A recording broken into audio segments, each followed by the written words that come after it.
Good afternoon. This is Laura from Healing Carnivore or Healthy Carnivore. Healing, same thing. I just want to go over some stuff. I'm going to try to keep this as minimal in time as I possibly can. I've had some people ask about the benefits of fasting, what happens when you're fasting. But I'm going to start out with, before you even start to think about a fast, have a plan set up for you for when you finish your fast, whether it is a 1, 2, 3, 5, 7-day fast.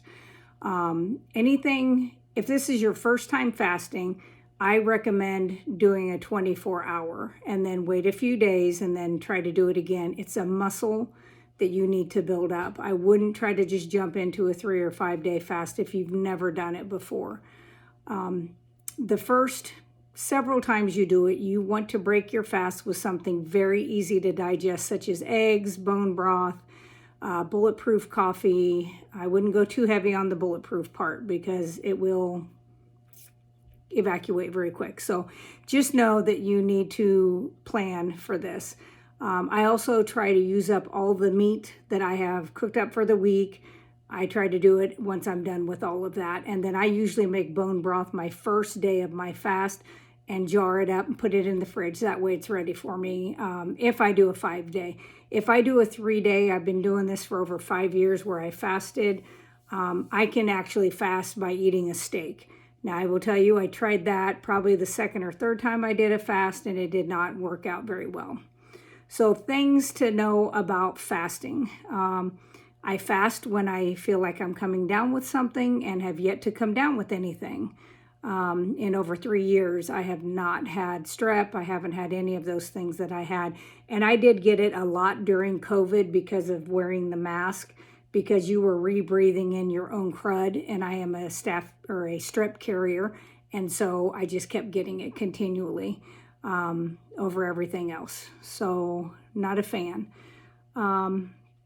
It's going to help with your blood sugar levels. But another thing too is if you are diabetic, watch closely. Hopefully you have a CGM or you can test your blood sugar often.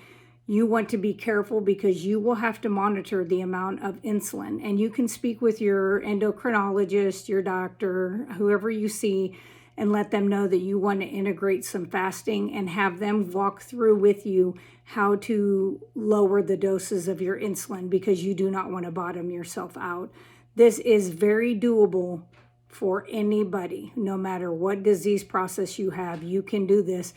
Obviously, if you couldn't do it, we would not be still here as a species. We would have been dead a long time ago.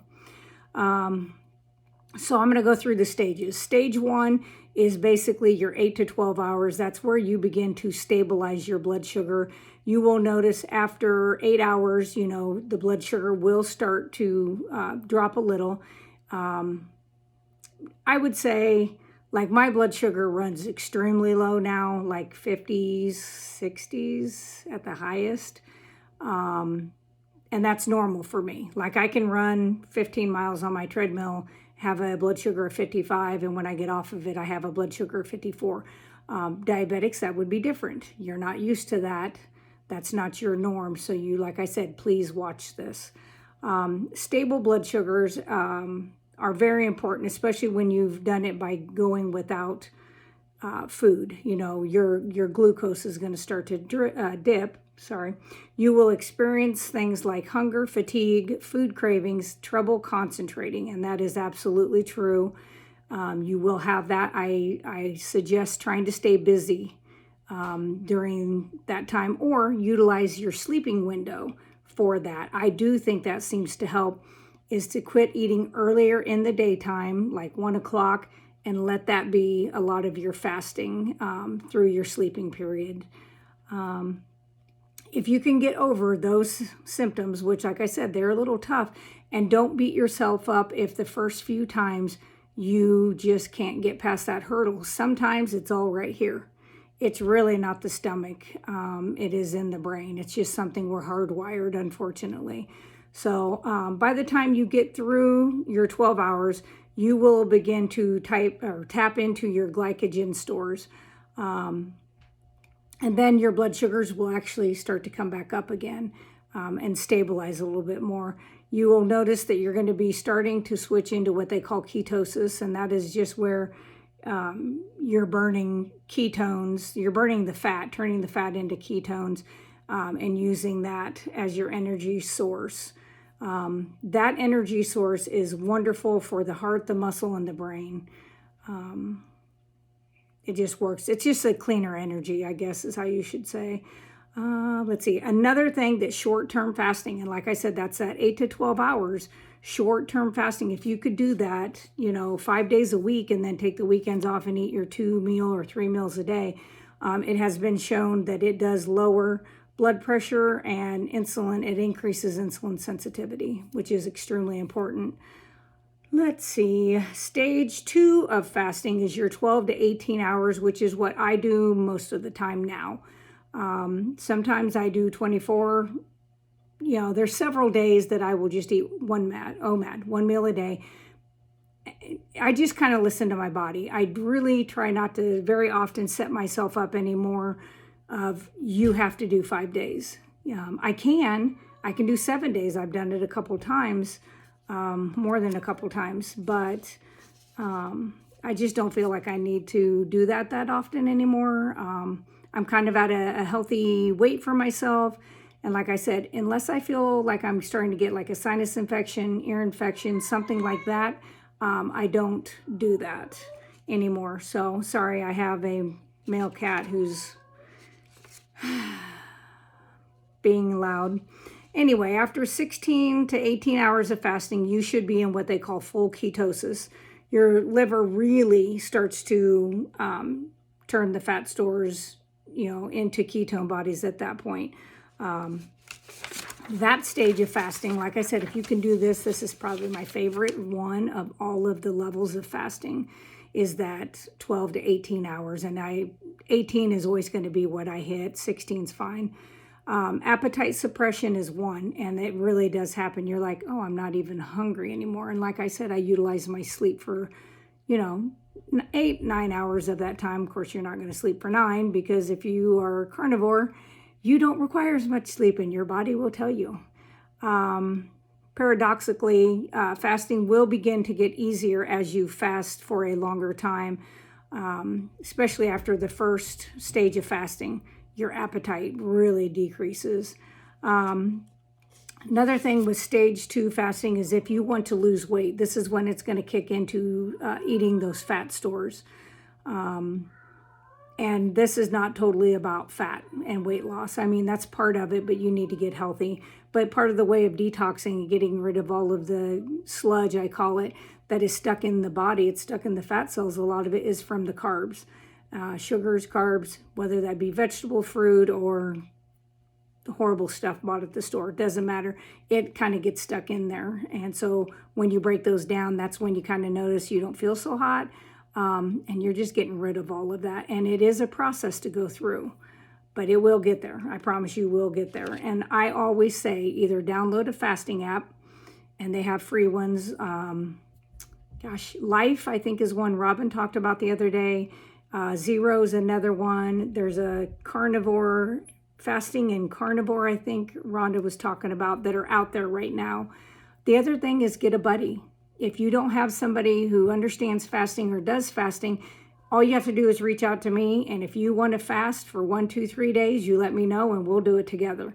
I absolutely love to fast. It doesn't bother me anymore. Like when they say, hey, you got a colonoscopy, you got to fast. I'm like, oh, darn, that's rough. Even though my husband cannot fast, just so you know. Let's see.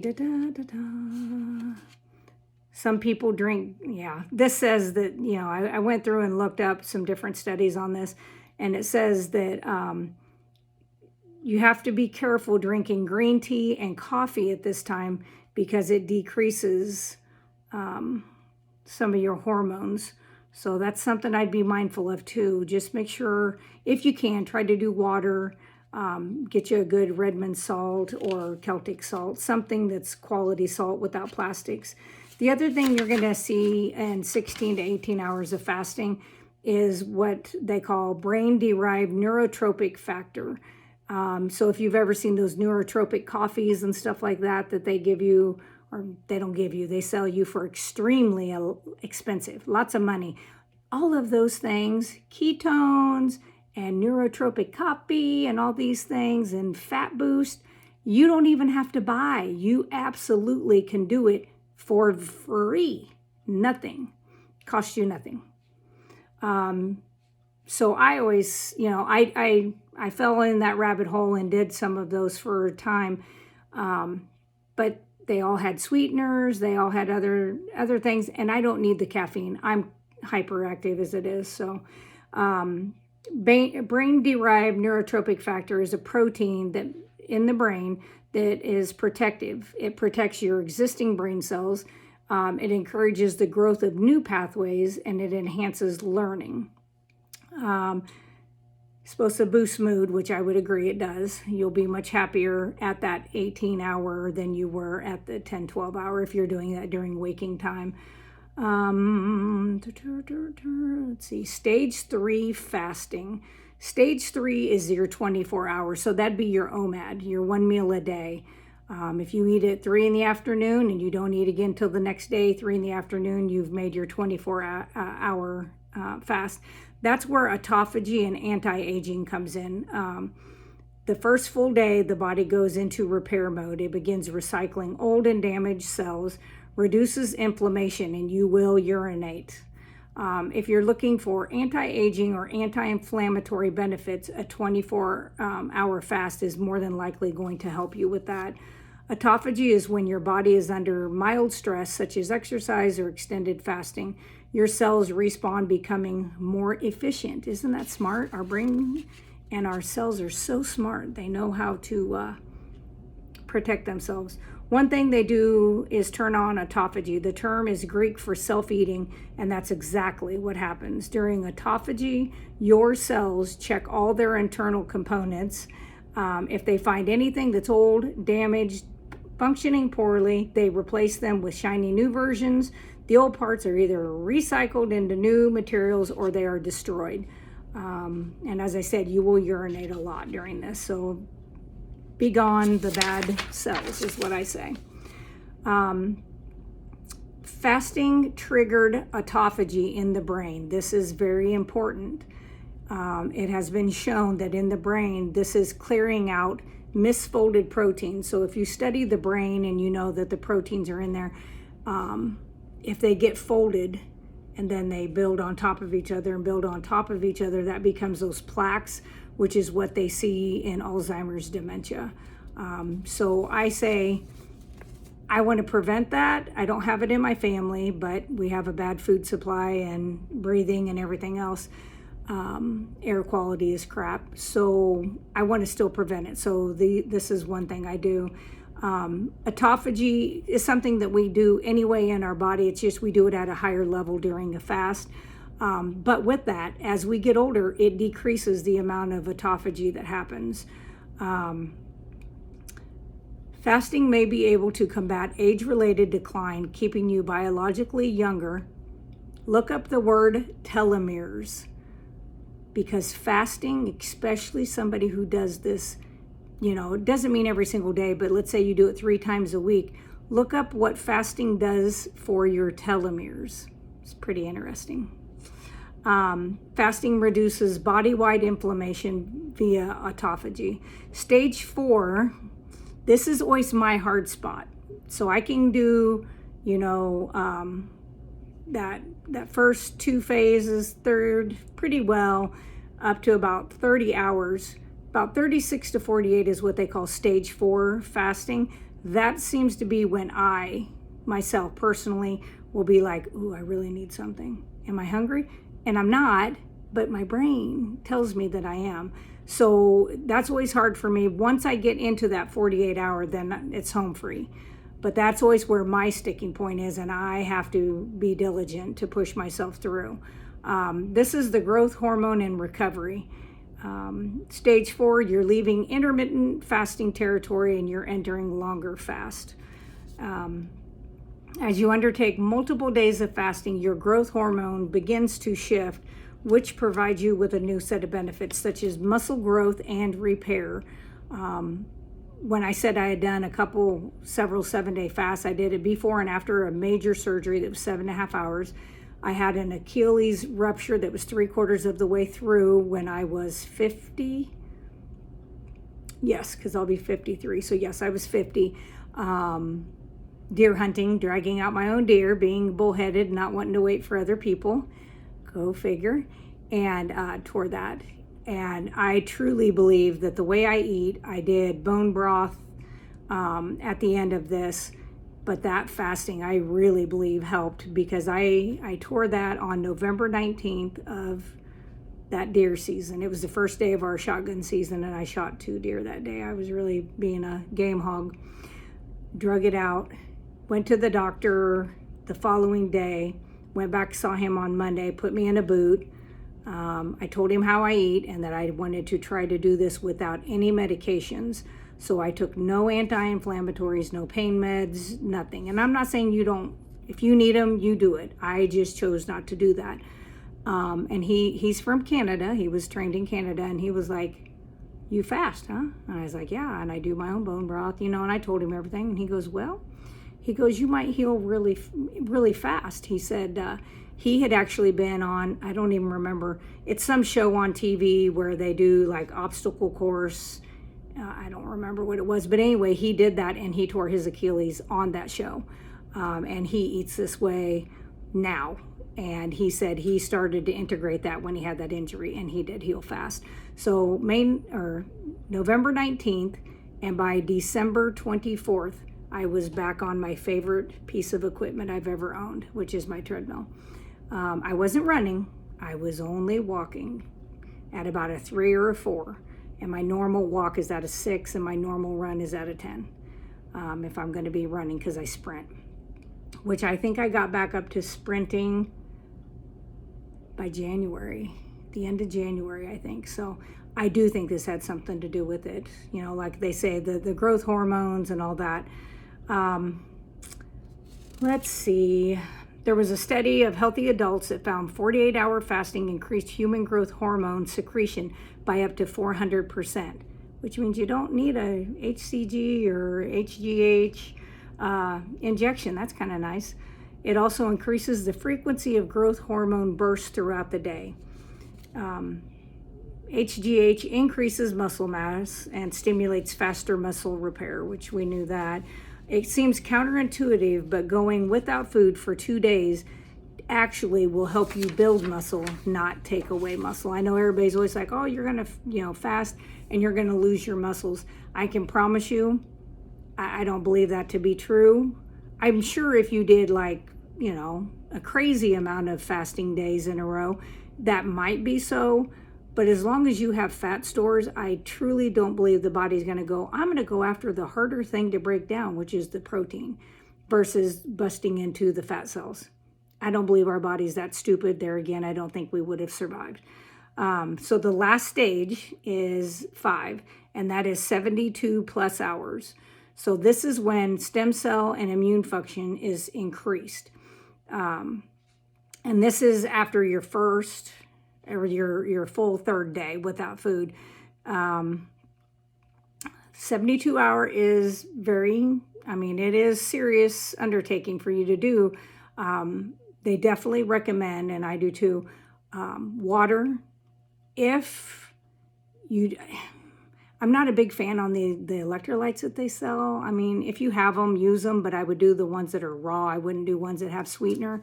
I just make Soleil water with the Redmond's Real Salt and filtered water and put that in. I'll even put a pinch underneath my tongue if I need to, if I start to get a headache, tired behind the eyes, stuff like that, or I just feel like I'm blah.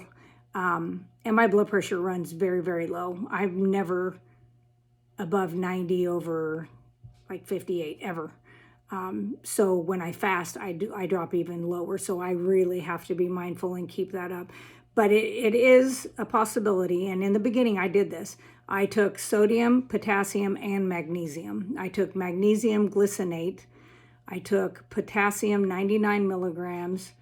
And the sodium I just did with the salt. Was there anything else that I did? I think that was it. And it says, if you get super lightheaded, you need to stop. You need to go ahead and get something that has some more calories, like a slab of butter, something like that. And then next time, try again. You don't want to pass out. You don't want to hit your head. There's somebody I know very well who had this happen. So she did good this time. This time she didn't try to stand up on her bed. Very important. The other thing that this does, 72-hour fast, and I did this a lot during the whole pandemic. We'll just call it a pandemic. I'm going to zip it. Anyway, during the whole thing, immune system regeneration is extremely important. In 2014, a long time ago, a study found that 72-hour fasting led to near complete rejuvenation of your entire immune system. But they wanted you to go to McDonald's and they gave you gift cards to all these places if you would do something for them. And they wanted you to stay inside, not go in the sun, don't work out. Anyway, the other thing, the fasting triggers stem cell production, which is what helps build the new immune cells, and it replaces the old one. The same study also had cancer patients fast throughout chemotherapy treatment. Normally, chemo devastates the immune system, increasing the risk of infection and illness for cancer patients. But when patients fasted during their treatments, their immune system stayed strong throughout the process. So the last thing I'm going to say about that, I haven't had any patients as a nurse that had cancer that did this. If I have one, I mean, I'm going to be like, hey, what do you think? But I do know of a gentleman named Jeff DeProsperous, and I believe his channel name is Blessings on My Journey. He is somebody who does fasting, carnivore, the whole 9 yards, and he's got a really wild regiment that I think he has out on his page. He has a friend who's kind of a holistic practitioner, and then he has other physicians that he works with, and it seems to be working for him. He's not sickly. He looks great. Like if you saw him, you would never even believe that he has anything like that. But I would recommend going out to his channel and just seeing what the benefits are that he has. Now, additionally to fasting, something else, there's a few other things that I implemented quite a while ago. One, and I don't know if you can see it behind me, that's my treadmill, and then I have a rebounder because I don't have much room. I have a little bitty house, so I have to kind of put it on top of there when I'm not using it. Rebounding is good for the getting rid of the extra fluid too. You know, it kind of it forces your body, you know, to your lymph to dump fluid out. So I recommend that if you can. And you don't have to have one of those. You can literally go up on your toes and back down to your heels to start it, to help it. The other thing is grounding. So go out in bare feet. I did it in the snow, in 5 inches of snow this morning. I only stayed out there for a minute. I freeze as it is, but I did do that. I ground every day barefooted. Whether it be dirt, sand, even on concrete, you can do that. You can get up to a tree and hug it, they say. I haven't tried that, but I'm going to because we have a ginormous tree in the backyard. And it's huge. It's got to have some really good, ability to ground. But the other thing is the first light of the day. If you can let it be the natural light outside versus your phone or, the lights inside your house or your work or whatever, I really think that helps kind of set that circadian rhythm. So those are the things that I know that I was able to put down. I did look up a couple things to make sure I was clear on those. Another thing is I got the book years ago when he first wrote it, from Jason Fung on fasting. There are several different types of fasting. He is an endocrinologist. He works kidneys, diabetics, things like that. And I really, really think this is something I would do. If you have fatty liver disease, like I said, I'm not your doctor, I am a nurse, but if I had fatty liver disease, I would absolutely start doing this. If I had high blood pressure, I would be doing at least a 2-day fast every single week to help bring that down. a lot of times people have stubborn high blood pressure that does not want to drop. And it takes time. You know, you have to get the calcium out of those arteries. Otherwise, you know, it's taking up space.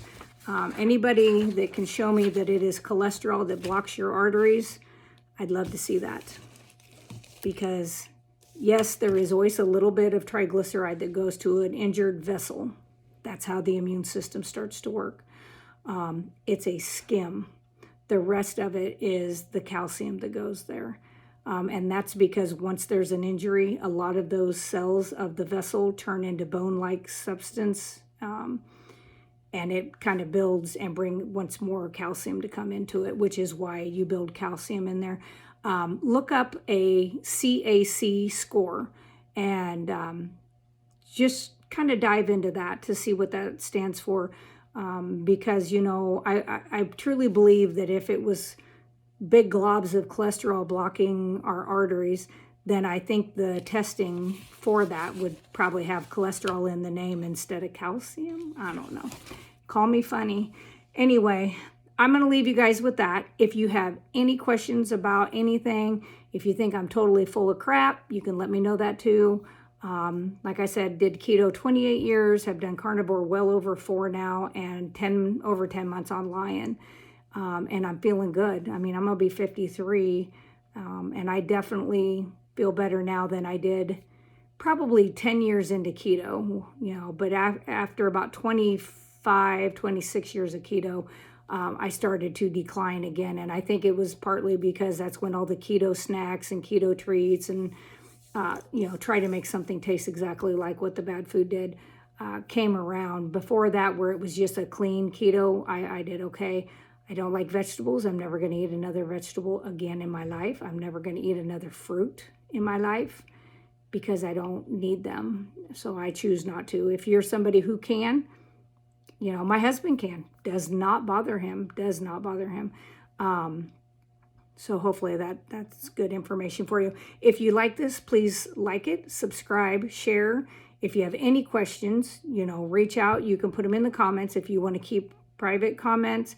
My email is in my description in there, and you can send me an email if you want me to look over something. I do not charge anything. I just look at it because I want everybody to feel their best. I want to try to get everybody back to their optimal health, and I don't believe that at 50, 60, 70, everybody should be starting to have walkers and canes and handicap placards. I don't believe that. I think that's something that we've grown used to, but that I don't. Just because something has changed for the worse and you see it in a lot of people doesn't make it normal. I like it when the doctors say, oh, that's normal. No, it's not normal. It's customary. That's two different things. So like I said, follow me if you like this information. If there's anything else you want me to go over, just like this one, let me know and I will work on that for you guys. As I always say, meet, heat, eat, and repeat.